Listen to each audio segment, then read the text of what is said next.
আজকে আমি পেঁয়াজ মরিচের ভর্তার সাথে ভাত খেয়েছি। সাথে ছিল কাঁচা আম পাতা। আম পাতার সাথে পেঁয়াজ মরিচের ভর্তা মেখে মেখে খাচ্ছি। আবার নিয়েছি শাক সিদ্ধ, কলমি শাক সিদ্ধ।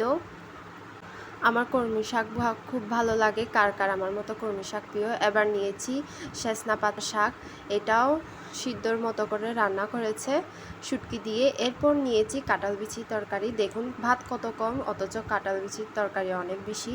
কাঁঠাল বিচি বলতে কাঁঠাল বিচির সাথে কচুলতি রান্না করেছিল, কিন্তু আমি কাঁঠাল বিচিটাই বেশি নিয়েছিলাম কারণ আমার কাঁঠাল বিচি খুব প্রিয়। এই দেখুন চেটে পুটে সব ভাত খেয়ে আমি ভাত খাওয়ার সময় একটা ভাতও প্লেটে রাখি না। ভাত খাওয়ার শেষে একটু ফল খেয়ে নিলাম। আম আম হচ্ছে ফলের রাজা। এই দেখুন আমটাও খেয়ে নিয়ে ফেলেছি। আমের বড়া খেতে আমার খুব ভালো লাগে। এবার আমের বড়াটা দিয়ে থালের মধ্যে যে রস পড়েছিল সেগুলো চেটে পুটে খেয়ে নিয়েছি। Thank you for watching.